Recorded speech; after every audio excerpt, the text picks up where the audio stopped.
dakiga anya bulugumra min mukaddima karam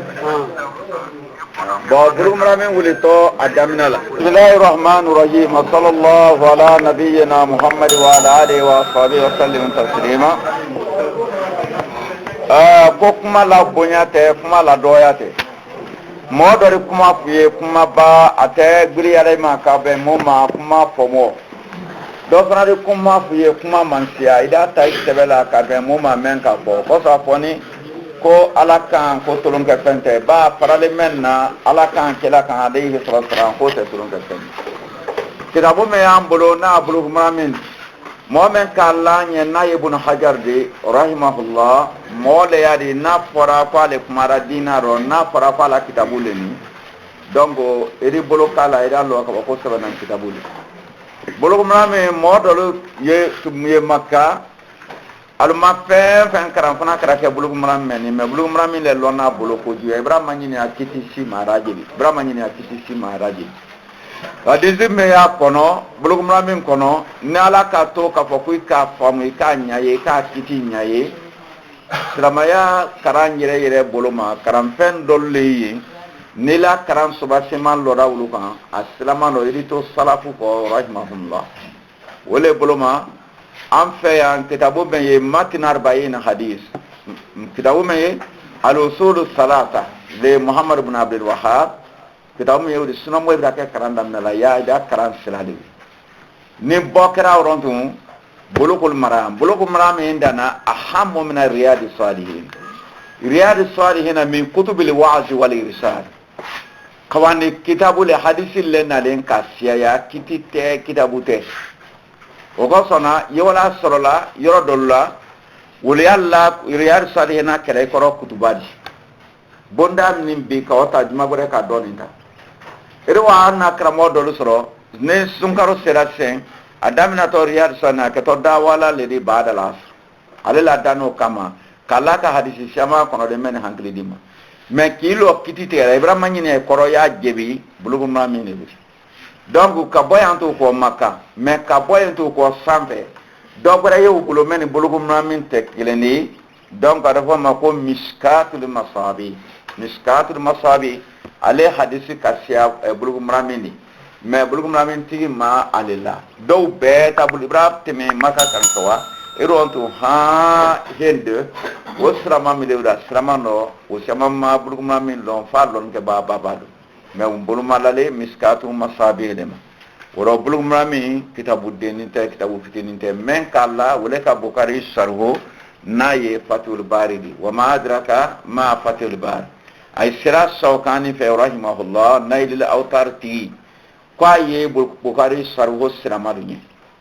ako la hijrata ba'da al fath ko makka dailen ko hijra burete jaka akade mo nyina ka makka daile de ma jaka fatul bari le fatul bari banko dila sira maduma kale mo ma fontu ke bukari sarho la mena sarho bra wasake halmi bila noka ro kitabu ne kuma min na kono kuma fitininte momen kala mo fitininte ne ka bolo no kitabu ye yido ja ya soro ibrahim ya kono yibulu kala assalamu no idibe sawabam ako bismillahir rahmanir rahim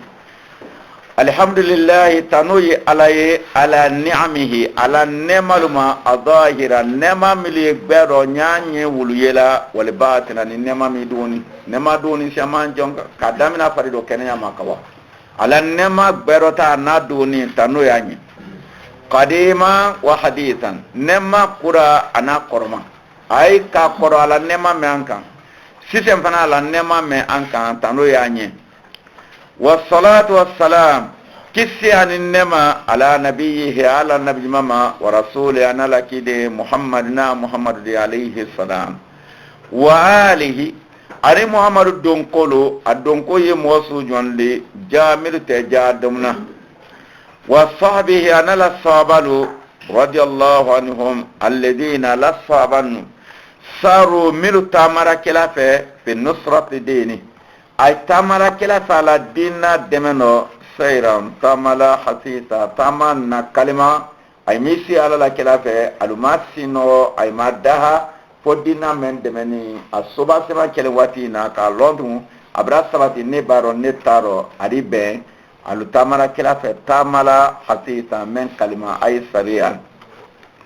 wala tibai kisibe ulabatu molma min nalalko alladina warasul ilma mika lonin keta analu milisinen bi kabako anya nyanyini samaya lonna anya keta kisi yobema wal ulama lonin ke baruro warasatul anbiya nabi malu keta la lewuli nabi malu keta la lewuli wonane hadisi kolobela kon nabi malu ye krankelalu ye nabi malu keta bali na kirawro nabi ma misani ne wulu keta to nabi malu wudi milu koto keta la wile moro hakili maludi mika ala tanalo mini moto manka mba alala sabato branya woro keta la fana branya ro sabato siaman sani demi ya keta la ko abe mokru ndo fana sana dembre ya ko yo tala urike me kake men sani uye beredi mi ye keta la uye beredi mo kanka sewala o ko sako akrim bihim kaba kobra bonya ke wulla warisan ketala na lon ke baydi alala kaba kobra wul ke mo badi wa mawrusa mi fanani ketato na kidenu de alala kaba kobra bonya ke wulni koro ye munni min no keta wila ko ye kaba ko mi keta le fana la ko ye kaba ko da mala ko ye kaba ko lon ke bayla ko ye kaba ko amma ba'd wala temen ko ima folo mo ya ila mukaddima manjam ayla mukanan bramo ye mukaddima jamen galabi ibrahim di safa karawuru wala no kitabula danya na keta iro kitabu sang afangre men folo famba ye mukaddima di ay ma sa kuma ma folo ala banto fangile ofana famba fahrasil ayat fahrasil hadith fahrasil tarajum o mi to na la kono nika faye flo baro kitabu to ni atema doy mako kala danya dando ay di kuma brebre dando fo abrake kuma blala ili salatu ke kila ya alayhi salatu wasalam yele matoma ke fengbre make agola temanen ko fa hada kitabu meni mukhtasarun kuma kunta surni mukhtasar kuma kunta surni okoro yemuni akaja ni kuma kaja ika akonon kise kumbadu adfo mako mukhtasar ka dobo kuma la haminanta ko ta adfo mako mukhtasar boro ano hadithu tala ruwatul beto amana wuludi kuma sema meye hadisi fi amana wuludi me anana di silaka sa kuma di kunta asunya yastamil me kitabu men nadeto ala usul al adillat al hadisiyya dalu min fen narita hadisi kono ibrahim ko keida dalu bo hadisi kono wo dalu lasiri hali dalu be makaya me lasiri meno abedi soro ya nara abedi lil ahkam as-sariyya sariyat kitul lasri mide tala hadisu kono ni ya be lasri harartuhu nka nyina bo ka triye ka korse tahrira mun nyina bolla mra sebe ni banka do gwen ha men kan ka bola ni kan ka blaka tahriru liwi nka nyina bolla balika menda nasini o ka kumbolo muni liyasira man samodi laba yahfazu mu'min kitabu men durusila min bayna akrani akanyolu tema nabika kedan babari nabiku mu'min hakili kadi ay no mo nyodu dana defo mako fulanu nabiku sute akoke nyolu do nyafe momo ni kablu mramin karan sebela akitilu tora ikono ko ti mo nyomi lo mi mo suke yewuluda worone fifi ni momen ka bulu mamilu karan ka fo lonni ibolo yewa yoro de do madrasa ko avance ni yo de karo se masalan yo plan madrasa ko manni me bulu mami mi te wula te karan ero asoro ay te kaja ele men kalama dinaro to kalama iri semen jibida to jibida fana samo laba mo ma tur sila kanyolu te ma ke damba badi kele brake karande bulu mam braw deme wayastayinu bihi talib karande ya ire de me bulu muramina al mubtadi karanna folosan ye membulu karanna folosan ye bulu katar bale wala ko men de namo era de namo mohammed da de ke usuji hal brawo tu kono se mite islamade ko adin ta koro kanadi kala mo ya de ke kan ngari ko de ke islamade hal ma islama ya fay ne ka islama den do ta koro bi ka adi kafri ma mite islamade de ka suri wa hakada siran kale karana den di tinni moye kitabulu yela albulu karanden te wulu karana kitabu de ido ro gbe kɔfɛ tastafidu minhu mais ito kala tarika ila kiti di nyami hakili di nyami name kuna da fando ye salafu ta asra ka ito famuna siralu le ne aka ka hadisi kara kan ko o kitabul le ya ka tawhid kara kan ka wuli kan kawa ba hali brawa rontu ko kara moy ki blasia ko ibla rodo karano ni ala sona isi to kono to risi ire de panina de fo mayro fana iri wi mais ta ila te ko kitabu ara sebade isinina ou bien men kitabu la anu fe an ka koro yo ke o karani ni kala wa hadisi ko boloma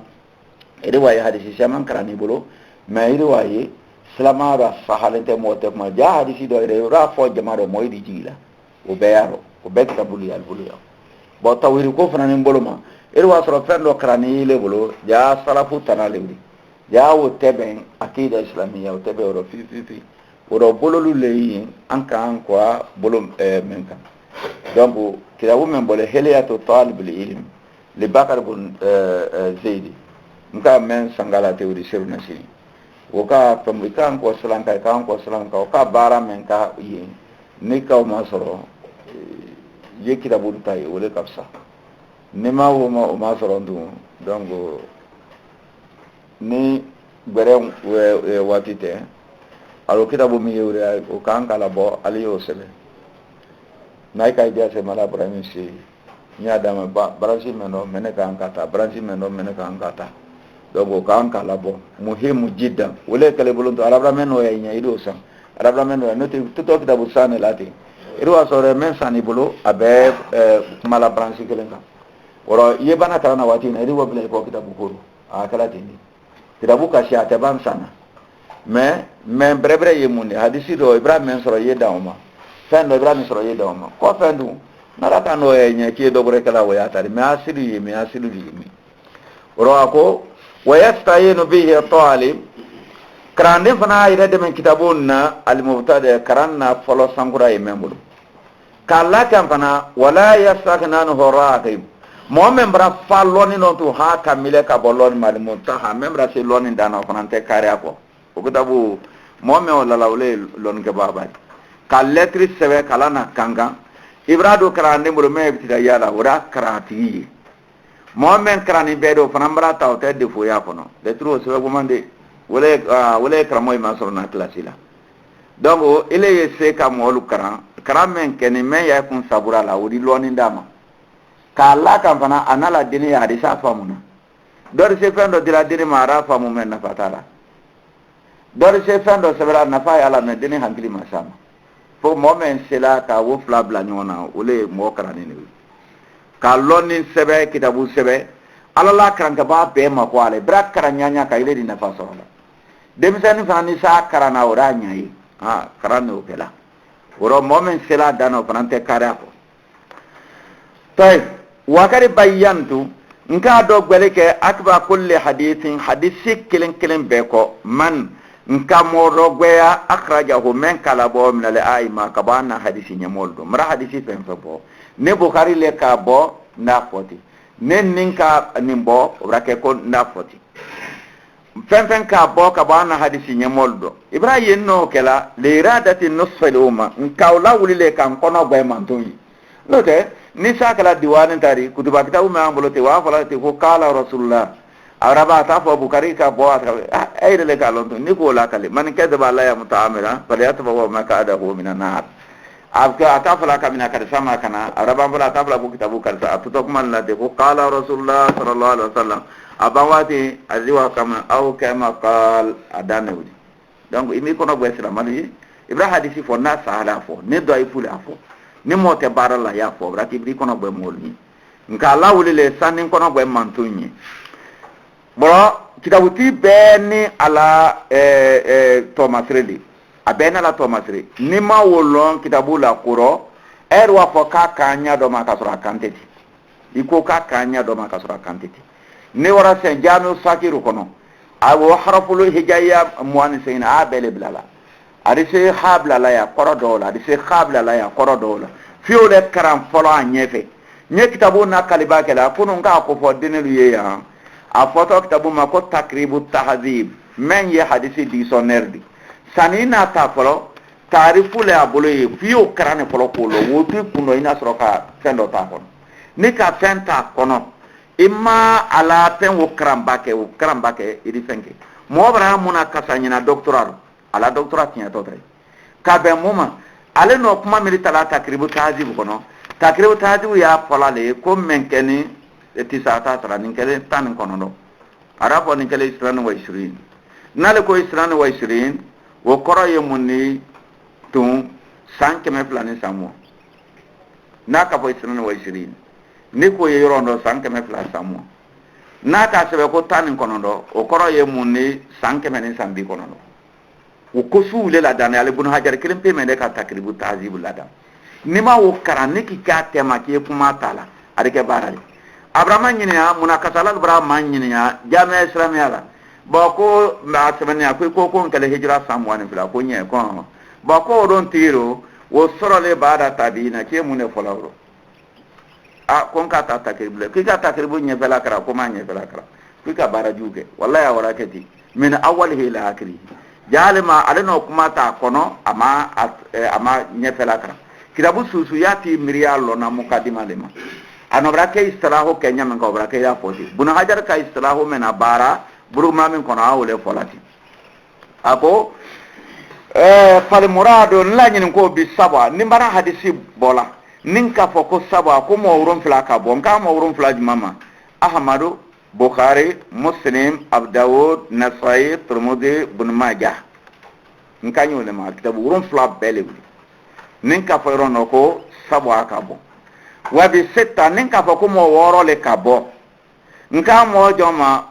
man ada Ahmad. Mɔgɔ wuron fila min ko fɔle Ahmadu semra bɔra. Ahmadu sentaro. Ka daminɛ yɔrɔ Bukhari, Muslim, Abu Dawud ko nka wule ma. Nin ka fɔ ko mɔgɔ wɔɔrɔ a y'a lɔ ka fɔ ko Ahmadu semra bɔra. Mawrun flawr wa bil khamsa nin ka fayro no ko mo loru ka bo man adal bukhari wa muslim ba bukhari muslim fana simra baro mais ahmad ro kana abu daud nasai bukhari muslim simra baro na ka fayro no ko mo loru le ka bo wa kare akol nyeba ka mo loru ko fola wati dolu na fo al arba ko mo nanin ka bo wa ahmad o brake ahmad me nyefe do tota eri bukhari ni muslim na teme nani me o ko fentu akan wole mawdi sunan ti nani kala ahmadu ka bon narun diara ni ko rafa ko kamsa ale kelen pelewdi narun diara ni rafa mo nani ani ahmadu ale lolu kelen pelewdi tayib wa bil arba men ka fati ko mo nani ma fa ko loru la nyin ko mune man ada salasatul awwal mo saba folo wo simbolara to nani wole koyi mo saba folo e jonde ahmadu bukhari muslim mo saba o simra bor ato nani kan yolem wa bi talata ninka ko mo saba le ka fo man ada mo le akhir mo saba folo sentaro mo la ban sentaro mo saba folo e jonde ahmadu bukhari muslim mo la ban e jonde bunu maja mara o simbaro nkan jo mawro abu daud nasai tirmidhi nkan mo problem tayib wa bil mutaffaq ninka fo ko mutaffaq ale ko benkeloma nkan jo mawro bukhari muslim mo fla pewle ko wa kad la yadhkur ma huma ghayrahuma adoro hadisi de ke bukhari muslim kelema bo menna fo ko mutaffaq ale ta ke bukhari muslim bi dam blaro ni dam mo fla man ta to ato fo la ba mo fla bra wasake ashamano ni mo fla ko bonte mo wore ko fa wa ma da dalik mo wurum flamen to kitabu men kono mo fen no tekeleni fa huwa mubayyan ka obero boya nka wala ko fo arafa akrajahu ibn bi shayba akrajahu ibn bi dunya akrajahu abu shay ariya beta fo ado ti kilen be detail mais puma tourner to tarifu tourner to mo wurum flamen kani ima fo mo wurum fla brada fa o be afo mo woro ahmadu semra baro o be aya fo mo lolu bukhari muslim semra baro abra ahmadu ta ko la sunan naninga o be afo mo nani ani ahmadu ale loru kelen pelewri o be afo mo saba no kara bukhari ni muslim ana o semra baro bunu maja semra baro saba men tema o brake abra tuma ala wala tini yo jati mini kono ni sekra kitabu kono wati menna dongo naka islaho nana idolo mo fenfe na to te mo wurum flameno o bero gweni nablu wa samaitu nkan na kitabu men tola bulugul marami ko nyini fe ma soro dia ye fɛn fɛn laɲini na diina rɔ i dina kiti sɔrɔ a kɔnɔ ko ɲini fɛn ma sɔrɔ diya min adillatil ahkam ka bɔ kiti dalulu rɔ o kosɔn tant que abra lahiri tan tun kiti dalulu karisa no i dalulu kɛ mɛni karisa no i dalulu kɛ mɛni hali hadiso sahalen tɛ tu fa wulana i kana do gawro to ko men b'a kɔnɔ ko baarali ka bɛɛ la de baale bra lahiri ta silamaya kɔnɔ mɔɔ y'i dalulu kɛla hadisi miridi a dalulu fanga laban ou bien fanga t'a la wala no a to la taysir lamu darura ye taysir lamu fana karani ka bɛn mun ma wala a yira la dun karisa no i dalulu kɛ mɛni mais jo t'a bolo yan ayi to wala ara fɔ siɲɛ dɔ ko jo ye imam muhammad bolo yan waati dɔ ara fɔ ko jo ye imam maliki bolo yan waati dɔ ara fɔ jo tɛ jumhur bolo yan karisa kelen na kuma fanga wala de bon taysir lamu ale place le dɔ men ko ni dalu funya men no men ka dalu le te mais ka dalu muna kasantu taysir lamu ne bokena wallahi ala ashalu nya ala dalla wallahi maf'ul muqaddam an la yaj'ala ma kana fenke alamnahum ka famelo alaina wa bala kono ke balude amma